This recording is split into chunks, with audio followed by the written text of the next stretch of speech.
আসসালামু আলাইকুম রহমতুল্লাহ, welcome back. সবাইকে আরেকবার স্বাগত জানাই চ্যানেল আইকেতে। আজকের ভিডিও টাইটেল দেখে হয়তো আপনারা বুঝে গেছেন যে আজকে ইমুর বিষয় নিয়ে আলোচনা করব, কিন্তু ইমু এমন একটি গুরুত্বপূর্ণ বিষয় নিয়ে আলোচনা করব যেটা হয়তো আপনারা আগে জানা ছিল না, বা যারা হয়তো জানতেন বা তারা কিন্তু এতটা কেয়ার করতেন না। খুবই একটি গুরুত্বপূর্ণ একটি বিষয়। তো বিশেষ করে যারা প্রবাসে আছেন তারা কিন্তু এই বিপদে সবথেকে বেশি কিন্তু পড়তে হয়। ফর এক্সাম্পল, আমার ফেসবুক পেজে এবং আমার ইউটিউব চ্যানেলের অনেক ভিডিওতে অনেকেই প্রশ্ন করেছেন যে ভাই, আমাদের ইমোগুলি হ্যাক হয়ে যাচ্ছে এবং আমাদের যে সমস্ত প্রয়োজনীয় এবং গোপনীয় যে সমস্ত ছবিগুলো ছিল, যেগুলো আমাদের আপনজনদের সাথে আমরা শেয়ার করেছি, আমাদের গার্লফ্রেন্ড বা যাদের স্ত্রীর সাথে বা অন্যান্য যে কেউ শেয়ার করেছিলেন, সেগুলো কিন্তু অন্যের হাতে চলে যাচ্ছে এবং সেটা পরবর্তীতে তাদের কাছে আবার সেই কিন্তু, অর্থাৎ তাকে কিন্তু নক করছে যে আমি আপনার এগুলোর কিন্তু পাইছি। তো বন্ধুরা, এই বিষয় নিয়ে আজকে পুরো ফুল ভিডিওতে আপনার আলোচনা করব যে কিভাবে আপনারা ইমো ব্যবহার করবেন এবং ইমোতে আসলে কি ছবি বা কিভাবে আদান প্রদান করবেন এবং কিভাবে করলে আপনাদের ইমোটা সেফ থাকবে। তো পুরো বিষয়টা নিয়ে আলোচনা করব। তো বিশেষ করে আপনারা যারা প্রবাসী আছেন তাদের জন্য আজকের এই ভিডিওটি খুবই গুরুত্বপূর্ণ। তো আপনারা এই ভিডিওটি একদম শুরু থেকে নিয়ে শেষ পর্যন্ত দেখতে থাকুন। আশা করি বিস্তারিতভাবে বুঝতে পারবেন। পুরো ভিডিওটি জুড়ে আছে আমি মোহাম্মদ ইসমাইল। তো চলুন শুরু করা যাক আজকের এই ভিডিওটি।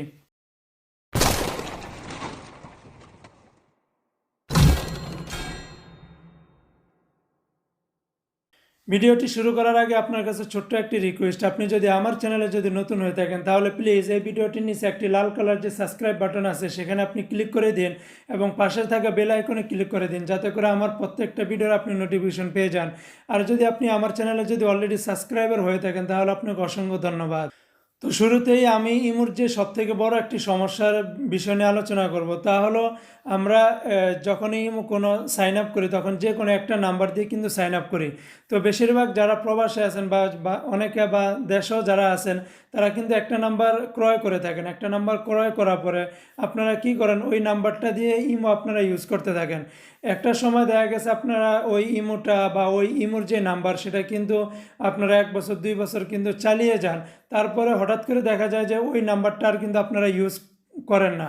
ইউজ না করার কারণে কি হয়, যে সিম কোম্পানির আপনি সিমটা ব্যবহার করতেন, ওই কোম্পানি আপনার নাম্বারটা যখন দেখে যে 1 বছর বা এর থেকে বেশি সময়টা নাম্বারটা অফ হয়েছিল, তখন কিন্তু ওই পুরোনায় আবার ওই পুরনো সিমটাকে নতুন করে তারা আবার আরেকজনের কাছে বিক্রি করে দেয়।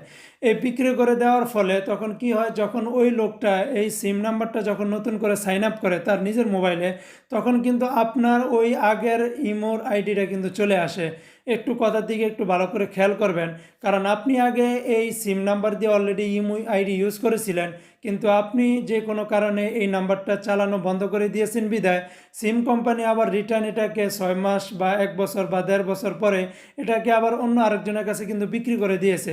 যখন ওই লোক এটাকে আবার সাইন আপ করলো এই মতে, তখন কিন্তু আপনার পুরো সমস্ত আইডিগুলো চলে আসতে থাকলো এবং আপনার যে সমস্ত আইডিতে আপনি কি কি চ্যাট করেছিলেন, কি কি ছবি আদান প্রদান করেছিলেন, এগুলো কিন্তু সব একটার পর একটা কিন্তু আসতে থাকে। যদিও আপনি এখনও পর্যন্ত ইউজ করেন, তারপরেও কিন্তু সেই ইমোটা কিন্তু আরেকজন অলরেডি ইউজ করতেছে। এবং এই সমস্যাটা কিন্তু আমার নিজস্ব ফ্রেন্ড সার্কেলের মধ্যেও কিন্তু হয়েছে এবং ইদানিং আমার ফেসবুক পেজে এবং ইউটিউবে অনেক ভিডিওতে কিন্তু এই প্রশ্নটাই কিন্তু আসতেছে যে ভাই, আমাদের যে ইমোটা ছিল সেটা কিন্তু এরকমভাবে হ্যাক হয়েছে, বা এখন আমরা এটাকে অফ করতে পারতেছি না, বা এটাকে ডিলিট করার পরেও কিন্তু তার মোবাইলে কিন্তু থেকে যায়। তো বন্ধুরা, এই সমস্যাটা খুবই কিন্তু একটা বড় ধরনের সমস্যা। বিশেষ করে আমি আপনাদেরকে বলবো, আপনারা প্লিজ যারাই ইমো ব্যবহার করেন, বাহিরে হোক দেশে হোক, আপনারা প্লিজ ইমোতে আপনাদের গোপনীয় ছবিগুলো কিন্তু আপনারা আদান প্রদান করবেন না।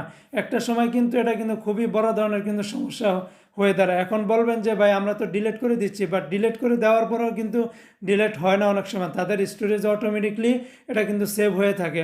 তো আপনারা সেই ক্ষেত্রে হোয়াটসঅ্যাপ ব্যবহার করতে পারেন, অথবা সবথেকে সেফ হয় আপনাদের জিমেল অ্যাকাউন্টে আপনারা ছবি আদান প্রদান করেন।